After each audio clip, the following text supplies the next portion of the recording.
Kaya sa araw na to kapatid, itong dalawa na to, tungkod at sandalyas, authority na pinamalaan ka ng Panginoon, sandalyas na pinagugo ka na ng Panginoon, pinahayo ka na. And then the third message of the gospel, ang sabi rito kapatid, pinalayas nila ang maraming demonyo, inalian nito, pinahiran nila langis, pinagaling ang maraming sakit. Maraming sakit sa ibabaw ng mundo. May sakit sa pera. Bibigyan ka ng Diyos ng sobra-sobra upang maging pagpapala ka sa iba. God will give you blessing so that you will become blessing to other. Pwede kang maging pagpapala, maging kagalingan ka ng financial. Bibigyan ka niya ng hanap buhay, ng negosyo para makaakit ka pa ng mga kapwa mo sa community para ipasok mo doon sa negosyo mo. Bibigyan ka niya ng authority, bibigyan ka ng kapangyarihan para makapagpayo, para naman doon sa mga bumabagsak na yung emotion nila, mga nadidepress, nawawala na ng pag-asa, gagamitin ka ng Diyos, yung utak mo, yung psychiatric or psychological asset mo para tumulong doon sa mga nangangailangan, mga nalulupaypay. Pwede ka rin gamitin ng Panginoon sa mga may sakit sa kanilang puso. Pwede kang magpayo, yung mga emotion nila, pwede kang mag-preach sa kanila na ibibigay mo sa kanila yung tunay na nagbibigay ng pag-asa, yung tunay na magmamahal sa kanila ng pangalan ng Jesus, yung tunay nila dapat sampalatayanan. At ang huling-huli kapatid, gagamitin kang tagapagpagaling na kanilang espiritu. Sa bawat salita na lalabas sa bibig mo, ikikwento mo kung paano kang iniligtas ng Diyos, ikikwento mo kung paano kang pinagpala, ikikwento mo yung mga pangako ni Jesus na siya yung salvation, siya yung daan, siya yung katotohanan at siya yung buhay. Na ikikwento mo si Jesus na inialay ang kanyang sarili para sa iyo at para sa akin, sa ating mga makasalanan, dahil minahal na tayo at para sagipin tayo. Kapatid, mahal ka ng Diyos. Kaya ang gospel na to, pinahayo tayo dalawa-dalawa. Magpaalalahanan, magpanalanginan, at magpalakasan. Pangalawa, iwanan ng lahat at pinibigyan ka ng authority. Dalin mong tungkod mo, suotin ng sandalyas mo. Pangaral, sapagkat bigyan ka ng authority ng Diyos, suotin ng sandalyas, kumayo ka. Then the third, magpagaling ng mga demonyo, magpalayas ng mga demonyo, at magpagaling ng mga may sakit. Sakit sa emosyon, sa bulsa, sa puso, pisikal, at higit sa lahat, pagalingin ang mga nangangailangan ng sakit sa spiritual. May Father, Son, and Holy Spirit. Amen. Lord, thank you for this wonderful day. Thank you, Lord, sa pagpapaalala mo, sa pagpapaalala mo na pinapahayo mo na kami.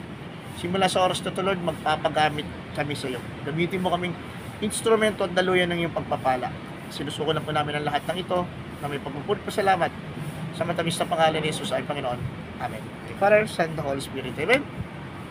Muli pa rin po, mula sa Pinag-Isang Puso Catholic Charismatic Ministry Incorporated, Police Chief Master Sergeant Brother Raldo Mones, ang inyong pong head servant, nagpapaalala at nagsabi, hindi lang dapat tayo mag-hold the line, kundi magtanim, magbungkal, at mag-ani. Bye-bye! Isang mapagpalang Webes po, Pebrero 1, 2024. Welcome to Pinag-Isang Puso, magtanim, magbungkal, at mag-ani.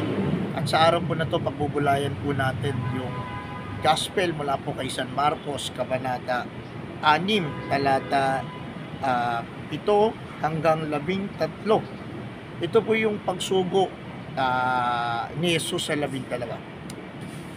Sabi rito, at nilibot ni Jesus ang nayon sa paligid upang magturo. Tinawag niya ang 12 at sinugo dalawa-dalawa. By twos, isinugo ng Diyos ang mga alagad.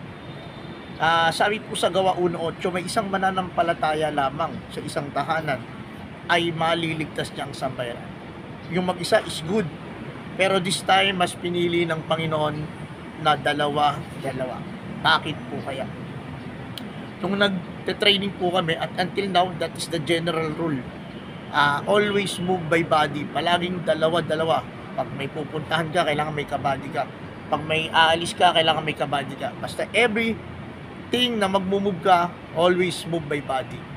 May 3 bagay po sa pagiging Kristiyano o o buhay pananampalataya kung bakit po pinapahayo ng Diyos ng dalawa-dalawa. The first is tagapagpaalala. Yung kabady mo, siya yung magtatapik sa'yo. Siya yung magsasabi sa'yo, buddy, mali. Brother, sister, parang mali yung diskarte natin. Parang nagalit ka yata doon. Parang medyo tumaas ang boses mo. Medyo mali ang desisyon natin. May tatapik sa'yo, may magpapaalala. Kasi kung mag-isa ka lang, walang magpapaalala sa'yo. Kaya may maganda meron kang kabady para may taga-remind sa'yo, tagapagpaalala. The second is what you call tagapanalangin. Iba pa rin talaga yung meron kang prayer partner. Kasi kung may prayer partner ka, sabi nga sa Marcos 18:18 hanggang 20, di ba? Kung saan may 2 o 3 na nakakatipon, naroon ang ating Panginoon sa kanilang kalagitnaan.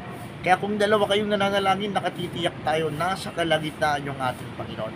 Kaya 2 pinahayo ng Diyos. Yung una, tagapagpaalala, kaya may kabady ka. Pangalawa, tagapagpanalangin. Tagapagpanalangin ang kabady mo. Yan naman yung pangatlo, tagapagpalakas. Ito yung magpupush sa'yo. Parang nanghihina na ako, parang ayoko na, parang gusto. Hindi, buddy, tuloy natin, kaya natin yan. Kung sino yung mahina, itutulak ng malakas. Kung sino yung nasusobrahan, papaalalahanan ng medyo malumanay. This time, may tagatulak, taga-push. Kaya natin to. Siya yung magbibigay sa'yo ng motivation. Siya yung magbibigay sa'yo ng kalakasan. Siya yung tagapagpaalala sa'yo. Brother, kaya natin to. Ang utos ng Diyos, magpatuloy tayo. Kaya, pagtatagumpayin tayo ng Diyos, bibigyan tayo ng kalakasan. Itong tao na to, ang magpapaalala sa'yo, na bibigyan ka ng lakas tulad ng agila. 3 bagay, tagapagpaalala, tagapanalangin, at tagapagpalakas. That's the first part po ng gospel. The second point ng gospel, ang sabi rito, pag humayo daw tayo, huwag magdala ng anuman. Huwag daw magdala ng mga isusuot, ng pagkain. Ang dalin lang daw, yung tungkod at yung sandalyas. The two things na pinadala ng ating Panginoon is pagpapaalala sa atin. Tungkod, tanda ng authority, na binibigyan ka ng Panginoon ng kapangyarihan. Sapagkat dala-dala mo yung kapangyarihan ng salita ng Diyos. Gagawin kang preacher of all the nations. Gagawin kang saksi sa iyong Jerusalem, sa iyong Judea, sa iyong Samaria, at maging sa dulo ng mundo. Sa tangan-tangan mo ang tungkod na to, it means tangan-tangan mo si Kristo. Pinapahayo ka. Ano yung pangalawa? Sandalyas. Tanda na ikaw ngayon ay pinapahayo na. Pinapaalis ka. Di ba? Kaya nga, yung biro-biroan, huwag daw riregaluhan yung anak mo ng sapatos kasi magiging palalayas yan. Yung sinelas na to, sandalyas na to, ito'y kumakatawan sa isang misyon na kailangan kang humayo. Kailangan mong umalis, kailangan mong pumunta sa iba't ibang dako ng lugar.